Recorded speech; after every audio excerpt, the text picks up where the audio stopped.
इस वक्त हमारे साथ राज्यवर्धन दत्तीगांव जी जुड़ चुके हैं फोन लाइन पे। उससे बात करना चाहूंगा, बहुत जी। बधाई देते हुए, क्योंकि बहुत महत्वपूर्ण विभाग उनको मिला है। बहुत बधाई देता हूं राज्यवर्धन जी आपको। बहुत बहुत धन्यवाद, थैंक यू जी। किस तरह से आप देखेंगे, एक अनुभव आपका अंतर्राष्ट्रीय राष्ट्रीय स्तर पर भी आपने काम किया है, पब्लिक रिलेशनिंग, और एक एविएशन कंपनी से भी आप लीडिंग पोजीशन में जुड़े रहे हैं। तो उद्योग, निवेश और संवर्धन, ये दोनों बहुत महत्वपूर्ण चीजें हैं। क्या प्राथमिकताएं देखते हैं? हालांकि इट इज टू अर्ली कि मैं आपसे ये बात पूछूं, लेकिन फिर भी आप एक ऐसे राजनेता हैं जो काफी गंभीरता से चीजों को देखते हैं और होमवर्क करके आगे बढ़ते हैं। जी राज्यवर्धन जी, मेरे ख्याल से पोस्ट कोविड सिचुएशन जो अभी बनी है उसमें बहुत महत्वपूर्ण है कि हम सब मिलके पुनः हमारी अर्थव्यवस्था को सुधारें और सुदृढ़ बनाएं, और साथ ही साथ इससे रोजगार भी जुड़ा हुआ है। और ये बड़ी जिम्मेदारी है कि किस प्रकार से आज की वर्तमान परिस्थितियों में हम यहाँ पे निवेश कराएं मध्य प्रदेश में, और न सिर्फ निवेश कराएं बल्कि जो वर्तमान में औद्योगिक इकाइयां हैं, व्यवस्थाएं हैं जहाँ पे आवश्यकता है हमें वापस से उनको पैर पे खड़ा करने की, उसको भी सुनिश्चित करें। तो एक समग्र प्लान बना के आगे बढ़ना होगा और सभी के सहयोग से हो पाएगा। और ये भी प्रयास करना पड़ेगा कि राष्ट्रीय स्तर पे, क्योंकि मध्य प्रदेश भौगोलिक दृष्टि से बहुत अनुकूल है, पूरे देश का हृदय है, और ये लाभ हमें निश्चित तौर पे मिलेगा।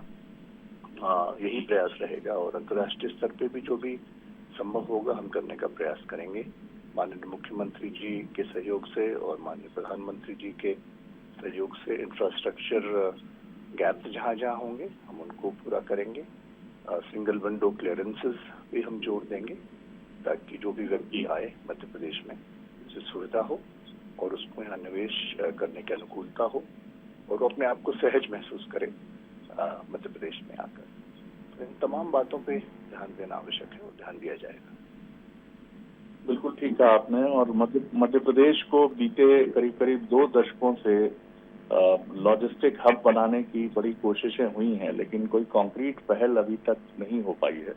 और जैसा नितिन गडकरी जी का स्टेटमेंट था कि कोरोना पीरियड में जिस तरह से चीन से कंपनियों का जाना हुआ है, तो एक आकर्षक निवेश का डेस्टिनेशन भी मध्य प्रदेश को बनाने की कोशिश होनी चाहिए। मैं समझता हूं लॉजिस्टिक हब और एक अट्रैक्टिव डेस्टिनेशन हब, ये दोनों चीजें भी आपकी प्राथमिकता सूची में सबसे आगे होंगी। जी, एक ही थोड़ा सा हमें दिक्कत आती है कि कोई पोर्ट हमारे यहाँ नहीं है, तो उस दृष्टिकोण से, लेकिन गुजरात हमारे समीप है, तो मेरे ख्याल से वो भी हम बैठ के कोऑर्डिनेट करेंगे।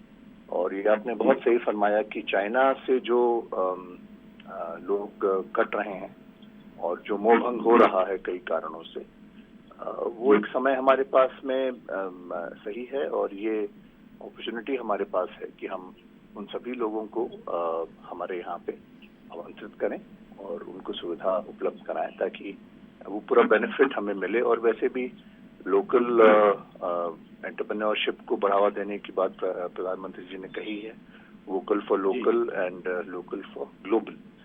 तो वो एक बहुत ही अहम विजन है उनका, जिसको हमें सफल करना है, और उसी दिशा में हम लोग काम करेंगे। कंक्लूड कर रहा हूं इस सवाल के साथ कि ये 2-3 महीने एक चुनौती के लिहाज से इसलिए भी हैं कि एक युवा मंत्री के नाते एक महत्वपूर्ण विभाग संभालने के साथ आपको अपने बाय इलेक्शन पर भी फोकस करना है और वहां भी जीत के साथ आगे बढ़ना है।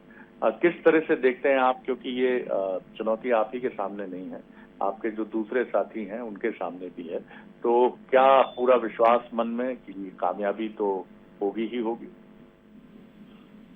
मुझे इस बात का पूरा विश्वास है। मैं अभी अपने क्षेत्र से आ ही रहा हूँ, लेट नाइट ही मैं पहुंचा, और पहले भी मेरी सभी लोगों से बहुत खुली बात हुई थी, अभी भी बहुत खुली बात हुई है, और सभी लोग करीब करीब इस चीज के लिए तैयार हैं और सब लोग उत्साहित भी हैं क्योंकि आज़ादी के बाद प्रथम बार ऐसा अवसर हमारे क्षेत्र को प्राप्त हुआ है जहां उन्हें सीधी सीधी सरकार में भागीदारी मिली है। और मैंने उन सबसे भी यही निवेदन किया है कि ये सब आप ही का है, अब इसको रखना भी आपके हाथ में है और इसको न रखना भी आपके हाथ में है। तो मेरे ख्याल से जहां तक मेरे क्षेत्र का सवाल है, क्षेत्र की भागीदारी समूचे अभियान में है और इसको सबसे ज्यादा लाभ भी क्षेत्र को ही मिलेगा। औद्योगिक इकाइयों का लाभ क्षेत्र को भी मिलेगा और रोजगार का लाभ क्षेत्र को भी मिलेगा। और वैसे भी हमारे जिले में पीथमपुर एक बहुत बड़ा औद्योगिक क्षेत्र है पहले से, तो मेरे ख्याल से इतना मुश्किल नहीं होगा वहां से उद्योग। कुछ जोन्स हमारे यहाँ भी डेवलप हो रही हैं, मेरी कॉन्स्टिट्यूंसी में भी कुछ जोन्स है, गोविंदा की जोन हम एक्सप्लोर कर रहे हैं। साथ ही झाबुआ से लगा हुआ क्षेत्र जो है, माही पार करके आता है दोतरिया, वहाँ भी हम काफी हमारे पास जमीन वगैरह है, तो उसको भी हम एक्सप्लोर कर रहे हैं। हमारे पास ये पूरा कनेक्टिविटी है राजस्थान से मध्य प्रदेश से लेकर महाराष्ट्र जाती हुई, यूनिमत से जो कॉरिडोर आता है, रतलाम में ऑलरेडी कुछ इंडस्ट्रीज है। तो मेरे ख्याल से एक कंपोजिट प्लान बनाया जा सकता है जिसका लाभ क्षेत्र को निश्चित मिलेगा। जी, किस तरह आप सर, बस ये मैं समाप्त कर रहा हूँ इसको कि मुख्यमंत्री जी का विशेषाधिकार है, थोड़ा समय अधिक लगा, लेकिन एक संतुलन दिखता है और बड़े तरीके से चीजों को उन्होंने आप सभी के बीच में डिस्ट्रीब्यूट विभागों को किया है। इस पर कोई टिप्पणी आपकी? देखिए, मुख्यमंत्री जी बहुत अनुभवी हैं और एक लंबे अरसे तक उन्होंने मध्य प्रदेश को सफल रूप से संचालित किया है और वो सभी को जानते हैं करीब करीब। तो किसी की आलोचना करना बहुत आसान होता है, ऐसे विपक्ष तरह तरह के आरोप समस्या पे लगाता आया है, लेकिन महत्वपूर्ण ये है कि उन्होंने सोच समझ के, जैसा आप कह रहे हैं, जो कार्य किया है और जो भरोसा सभी मंत्रिमंडल के सदस्यों में जताया है, मुझे पूरा विश्वास है कि प्रत्येक मंत्रिमंडल का सदस्य उनकी आशाओं के अनुरूप कार्य करेगा और मध्य प्रदेश के विकास के लिए पूरी मेहनत करते हुए वो सभी चीजें संभव करेगा, जो सभी लक्ष्यों को अर्जित करेगा जहाँ पे हम सब मिलकर पहुंचना चाहते हैं। बिल्कुल राज्यवर्धन जी, और मैं एक चीज और नोट कर रहा हूँ कि ये जिम्मेदारी मिलने के बाद आपकी आवाज की गंभीरता और बढ़ गई है और ये उस दायित्व बोध की तरफ भी इशारा करती है, उस रिस्पॉन्सिबिलिटी की तरफ भी इशारा करती है। ये बहुत जरूरी चीज है कि जो जिम्मेदारी मिली है, प्रसन्नता के साथ साथ उसका, मैं बर्डन शब्द यूज नहीं करूंगा, लेकिन उसके दायित्व बोध को, उसके रिस्पॉन्सिबिलिटी के सेंस को बहुत महसूस किया जाए, जो बहुत जरूरी है। सर, बहुत शुभकामनाएं आपको कि आप एक बेहतर परफॉर्मेंस के साथ सामने आए। बहुत धन्यवाद बंसल जी। बहुत बहुत धन्यवाद।